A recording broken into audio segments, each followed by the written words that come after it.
I cannot think of a less equipped administration to handle more important crises, both at home and abroad, than Donald Trump's. He has surrounded himself with the most unqualified, idiotic people in America as he falls deeper into cognitive decline. The entire world is hanging on whatever insane thing he spouts off or posts, and his latest yet, as tensions escalate in the Middle East, might be the craziest and just shows how much danger we might be in. We're going to get into it all, but first, we need the context of the escalating conflict in the Middle East and how Democrats are responding to it, and we get that from Senator Chris Murphy here, and then we're going to check out the Republican infighting that might be leading Donald Trump to lose it more than usual. But anyone who is cheerleading the United States into a war with Iran has very quickly forgotten the disasters of the Iraq War and the Afghanistan War, where there were early tactical successes, but it became a quagmire that ultimately got thousands of Americans killed, created new insurgencies against U.S. interests and against our allies in the region. So I do not think there's support in this country for the United States to go to war again in the Middle East. And I would remind the president that he can't take any offensive action against Iran without coming to Congress first. He has no leeway here. The Constitution requires him to get an authorization of military force from Congress. I don't think that he'll get that authorization from this Congress because there is opposition on both the Republican and Democratic side to the United States getting dragged into another potentially disastrous conflict in the Middle East. Senator Murphy is absolutely right, and it is why we saw at midnight last night both Republicans and Democrats, Thomas Massie, AOC, Bernie Sanders, jump to make sure that it is clear that Congress has a power that Donald Trump wants to steal on his never-ending quest to be the dictator on day one he promised he would be. Donald Trump cannot just decide through a bleat or a screet or a spur-of-the-moment decision that he wants to take the United States into war. That cannot happen. I know he's desperate to, I don't know, at this point, boost his approval rating or have any respect on the world stage, but I promise you it is not coming that way, especially when even Republicans are not just fighting with Donald Trump, but fighting with themselves over a possible war with Iran. And before we get into the ridiculous post that Trump just made, given the context of this situation, I want to see the Republican infighting happening right now between Marjorie Taylor Greene and Lindsey Graham, and it starts with this article right here. Then we'll check out Lindsey's response to MTG. Marjorie Taylor Greene blasts disgusting MAGA hawks in new civil war. Marjorie Taylor Greene has called out conservatives for failing to stick to Trump's America First agenda in a new war of words Sunday. The Georgia lawmaker unloaded in a lengthy X post on Sunday night, railing against anyone voicing support for U.S. involvement in the Middle East war. Greene said that the conflict between Israel and Iran is separating the real MAGA disciples from the fake bandwagoners. Everyone is finding out who the real America First MAGA and who were fake and just said it because it was popular, Greene wrote. Greene issued her scalding rebuke as Israel and Iran exchanged attacks for the third consecutive day, further dividing MAGA world on what role the U.S. should play. Real America First MAGA wants world peace for all people and doesn't want our military killed and forever injured physically and mentally, Greene said. We have put trillions in the Middle East and we have dealt with the aftermath of death, blown apart bodies, never-ending suicides, and disabling PTSD. And with all of that, Marjorie Taylor Greene has clearly triggered Lindsey Graham, who melted down on Fox, as we can see here. To all of this, Marjorie Taylor Greene posting this on X on Sunday. You could put them in a phone booth. You could put them in a phone booth. Those Republicans who are opposed to supporting Israel against Iran, you could literally put in a phone booth. Well, and phone books come in different sizes, too. There's phone the phone booth. book. Phone booth. I'm sorry, I thought you said a phone book. Phone booth. Well, phone booths are about the same size, although you'd be hard-pressed to find one. No, I'm not worried about Republicans. But Republicans are with Israel. Let me just, if I could, put this out. Marjorie Taylor Greene says anyone slobbering for the U.S. to become fully involved in the Israel-Iran war is not America First or MAGA. Wishing for murder of innocent people is disgusting. We are sick and tired of foreign wars, all of them. Yet take a So not only is Donald Trump getting pushback from both Democrats and Republicans, but his party is actively imploding as the conflict escalates. And with all of that in mind, as Donald Trump continues to make insane posts on Truth Social suggesting we might be going to war, never has Truth Social been monitored more than right now. What did Donald Trump post? Let's take a look. Trump wrote on Truth Social, "It is my great honor to announce that I will be putting up 2 beautiful flag poles on both sides of the White House north and south lawns. It is a gift from me of something which has always been missing from this magnificent place. The digging and placement of the poles will begin at 7:30 a.m. tomorrow morning. Flags will be raised at approximately 11 a.m. These are the most magnificent poles made. They are tall, tapered, rust-proof, rope inside the pole, and of the highest quality. Hopefully, they will proudly stand at both sides of the White House for many years to come." The last post Donald Trump made on Truth Social was about a potential bombing campaign in Iran as a conflict in the Middle East escalates, and now he's talking about beautiful poles. They're the most magnificent poles. They have no rust.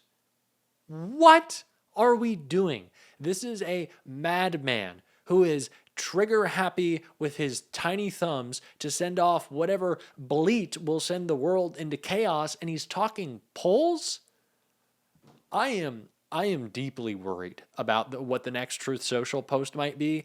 I'm really praying it's about drapes instead of like dropping nuclear weapons. I don't even know. He could say anything. He just doesn't care. And he's completely lost it.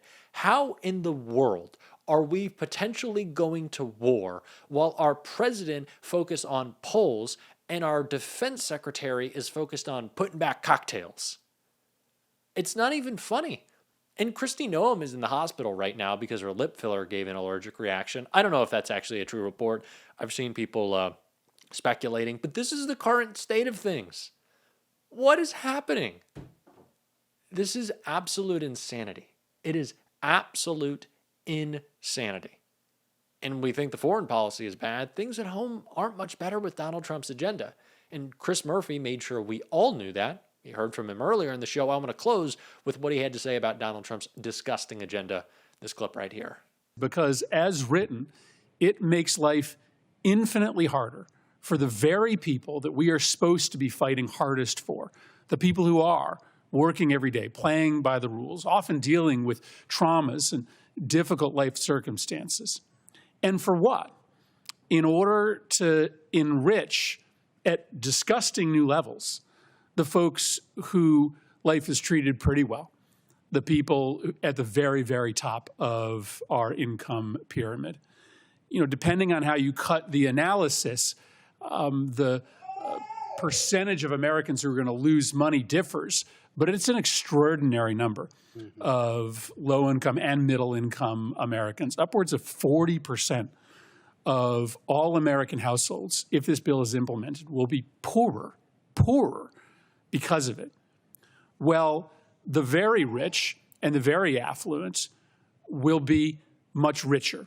The very richest families in this country will get an average $270,000 tax cut because of this bill. Most families in this country can't imagine what it's like to live on $270,000 for a year, and yet that's the new amount of money that will be coming into families at the toppest end of our income pyramid. So this feels like a betrayal of our responsibility, which is why we're using these spotlight hearings to just uncover and unpack what the real world impact is on families, to take one last shot at convincing our Republican colleagues to, at the very least, make changes so that lives are spared. And let's just be honest, when you're talking about almost $1 trillion in Medicaid cuts, when you're talking about throwing upwards of 16 million people off of their health care, you are talking about life and death stakes. This isn't just about impacting the quality of someone's life. This is about ending people's lives.